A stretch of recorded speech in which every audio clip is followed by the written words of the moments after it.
Yo, everybody. Welcome to this week's episode of the SilentPunt Podcast with your hosts, Travis and Henny. Travis, on location in parts unknown, or where are you? Where am I today?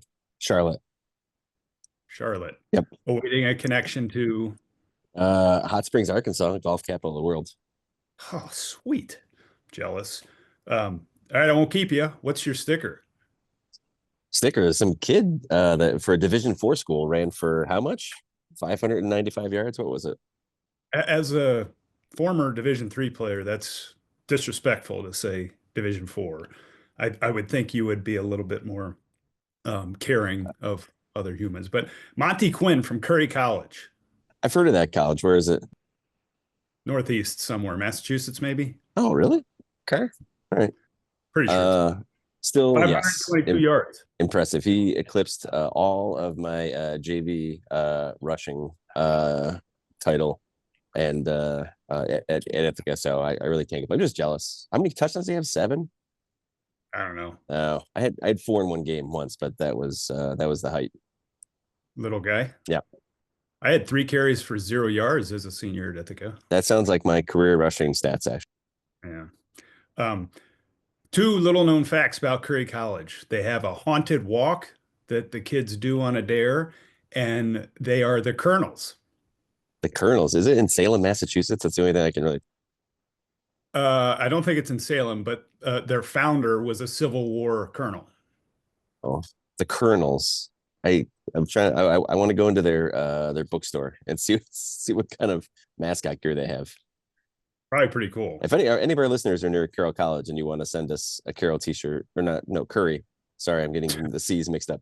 Then we'll wear it on the podcast so that the 11 other people that listen to us can see it. Dude, it's way more than that. All right. 12, 13 even. The gasser goes to my neighbors. Oh boy, this is going to be good.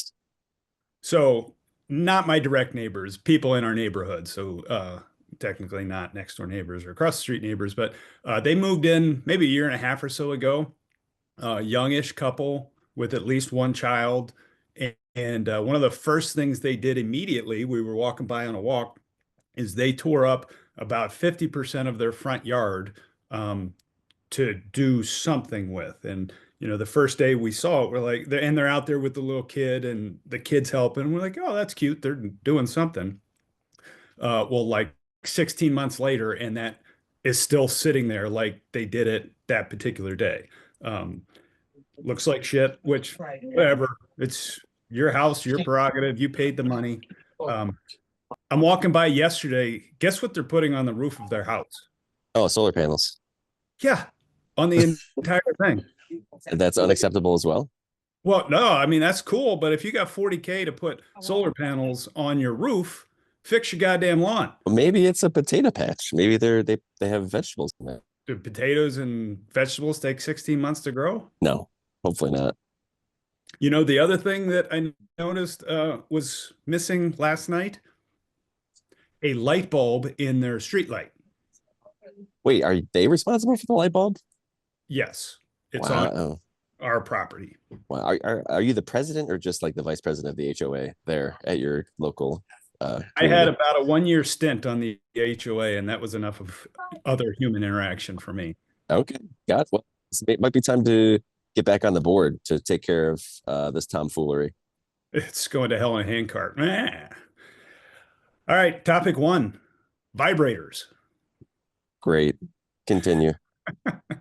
Well, I shared with you the vibrator plate that my wife bought for us to all work out on, and it really reminds me of college and walking in to Rambutis's house, and he's got one of those things on his belly, you know, those things they used to sell that oh yeah, that would burn the fat. Pack that would burn the fat, and he's sitting there drinking a 12-pack of what's the beer in Buffalo? Flats. Yeah, that's our national brand. So these things are good for you? Okay, so vibration is good for you. It supercharges the nervous system. I would argue, and I asked you what the frequency was that it vibrated at. The ones that we have had were huge. They weigh about 200 pounds, and they're probably 4 feet by 4 feet, and they're loud and they're obnoxious. I'm sure technology has improved since I purchased those, but I'd have to see at what frequency they vibrate at. Overall, it's beneficial to do that. So imagine doing anything on that vibe plate. So let's just take a bicep curl because that's probably all you do. So bicep curl on that plate is going to it's going to activate your nervous system at a higher frequency and higher intensity, such that in theory it would be more effective to do it on a vibe plate versus not. I don't know that the results are astronomical, such that everyone should go out and get one, but there is some scientific backing for its use. One of the things we read about was lymphatic drainage. Yeah, so that's swelling. So anytime you have extra inflammation in an area, your lymph system is supposed to clean that up. Typically, as you get older, that system wears out, just like anything else. If you're going, it's very common to require manual lymphatic drainage. If you have cancer, certainly of the lymph nodes, common for breast cancer to have lymph nodes removed, which is unfortunate. In general, yes, it's supposed to help your body kind of clean up inflammation. The number one thing that cleans up inflammation in your body is muscle activation. So in theory, it would increase the muscle's ability to contract and marginally help that. I would not prescribe that for people that need have chronic inflammation. It's not the most effective thing, but it can help. Just like anything. Yeah, it might help, might not. So this is any patient. If a patient came into me and they had terrible back pain, we've been treating them for a week, and they came and say, you know what? Last night I stood on my head in the corner for 20 minutes and my back pain got a ton better. I'm like, you should probably do more of that. So if it works for you, N equals 1. And if you feel better after you get off it, if your pain is better, it's hard to notice less low grade inflammation in the body. You typically just feel better and have less aches and pains. So if that's the case, I would keep doing that. I will say the first session I had on it was supposed to be 10 minutes. And after 5 minutes, I had to get off because I felt like a heroin addict going through withdrawal symptoms. My legs felt like I had little animals trying to crawl out of them. It was gnarly. Selective in what parts of the nervous system it activates. So the idea is to activate the neuromuscular system, where is the junction between the nerves and the muscles. But you will also activate sensory nervous systems, and you'll get some weird symptoms as well. Nothing to be concerned about unless they lasted for like 2 days. Then I wouldn't be concerned about it. But if it just lasts for a short period of time, you're good. That's good. The other thing is I had that sucker turned up all the way to 11. Of course. So well, yeah, that's naturally. Yes. I had to turn it down a bit. All right. Topic 2. Who's worse, lobbyists or college football boosters? I mean, aren't they the same thing? Or I think there's like crossover there. The idea that you can get what you want because you have more money is just kind of a sad reality of a capitalistic society, I guess. Capitalism is fascinating on its own. We probably need a full podcast for that. But the fact that if you have more money, you get more done is problematic. Is there anything else to say besides that? No, you summarized it quicker than I would have. I was thinking about it in the grand scheme of things. I think lobbyists were probably good at some point. When you're involved in something in Wyoming or Illinois or whatever in 1900 or 1800, and you need to send somebody to Washington, D.C. to speak on your behalf, and that gist of things, I think, is probably the genesis of how that started and is reasonable. But yeah, it's bad now. And college football, Billy Napier just got fired this past weekend, the Florida coach. Everybody last week apparently knew he was being fired. I kept hearing it and reading it over and over and over again, that the regents and all the alums knew this was his last game. And I'm like, well, what if he wins? Like they were playing Mississippi State, who's kind of like Florida, a middling SEC team, and they did win. And then they fired him. Like, why would you, if you're gonna fire somebody, fire him? Why would you let him coach another game? This insanity. I get if he had been approached before the game or like the week of the game. Anybody that's been on a football team, coaching or played in a football team, you know it's a very rhythmic weekly process. On Monday, you're doing the same thing. On Tuesday, you're doing the same thing, provided the game's on Saturday. So I don't know if you were a football coach and it's like, hey man, had a good run, your time has come. Would you want to go that Monday, or would you want to have a week with your team to kind of finish out? If I knew that's a great question. Um, the dickhead in me wants to be like, nah, give me my check now. See you later. Um, but you make a good point. Like you get to savor one last week and be around your people and whatnot. So, um, I mean, I would love the game prep. It's like, I mean, yeah, anything goes. Like I would be pulling out right. Let's every get trick nuts, baby. play. Yeah. So I mean, there's a famous story. I think it's of the Patriots or someone that got fired on a professional football team. And the organization, obviously, if you're in an organization where you're getting fired, your record's probably not very good. You're underperforming.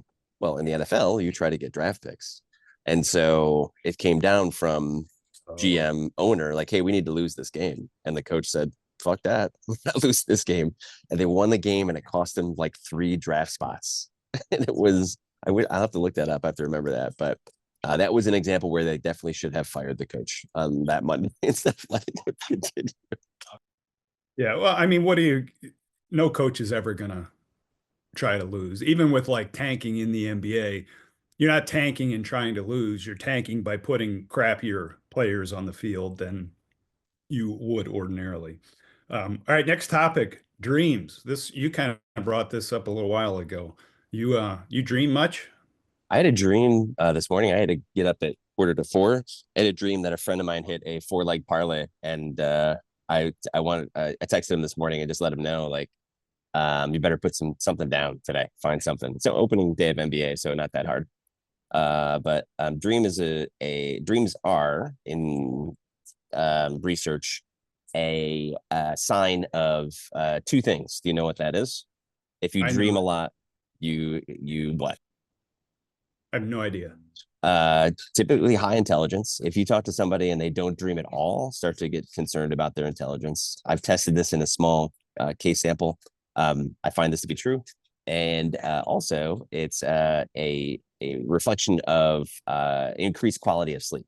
So if you're dreaming more, you're typically going to have higher quality of sleep. But Hmm. yeah, I dream. How about Yeah, incessantly. I can't turn my brain off when I go to bed and then in bed. Like I don't feel like I'm getting great sleep when I'm dreaming. Like it just and they're bizarre and I don't think I mean I think their function is to keep, our brains alive or whatever, but I don't like it. yeah, there's wild theories about the evolutionary aspect of dreaming that would take a lot longer to discuss. But just know that anything that happens without your influence is there for a reason. That's how evolution works. So there's some deep thoughts you can have about it. Oh my God, my brain is going to explode. So I think we need to move on to something a little more lowbrow. Topic 4, TikTok. Oof, I just listened to ironically a TikTok about the negative effects of TikTok, which I always find funny. Like anybody, like I listen to a lot of health and wellness influencers, I guess you would say.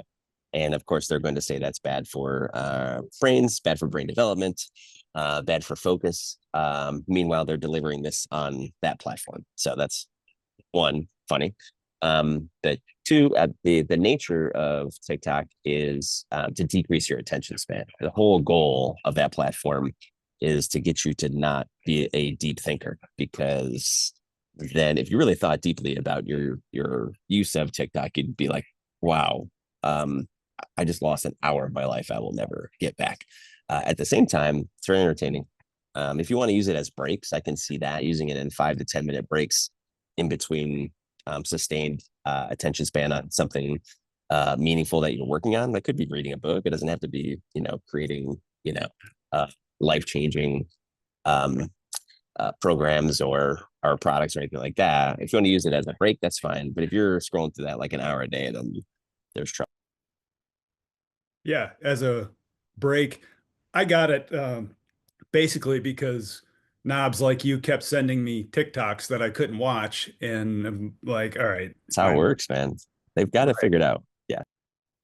Um, I will say, I keep seeing ones uh, with music mashups that are wildly entertaining, and then music mashups with people doing like this little dance thing, and there's something very comforting to me to that for some reason. And 30 seconds of that, I can be done. That's good. Keep it at 30 seconds. Um, Also, Oh, he's great. I'm actually again, tell that lady to be quiet. We got like 20 She subscribers. she left and then now someone else replaced her. So Right. continue. Um, I have like 20 followers on TikTok, and I had a post get 20,000 views last week. Yeah, I don't know how the algorithm works. I think views are either inflated or there's so many people on the platform. And because remember, TikToks are very short, so you can get through 30 views very quickly. So I think that's probably what's happening. Yeah, it probably helped that I put up the clip that you brought up James Franklin divorcing last week. And Oh wow, that's what got it. Okay, all right. yeah. So we get to put some spicy stuff in these. Okay, I'll think about that when you bring up the next topic. Yeah, I don't know that I want to be spicy because I got a lot of dumb folks that didn't listen to the podcast and had no context screaming. Okay. $100 bet last week. This is our education into how Vegas makes money. We went 1 and 2 in our parlays, 4 and 2 in games. So so far this year we're batting 500 in parlays, 4 and 4. But picking games we're 14 and 6, and we are down $50 overall. I will tell you if you're following, Penny had a pretty bad beat last week. He was, yeah, that was tough to watch. But that's why they call it gambling. So right.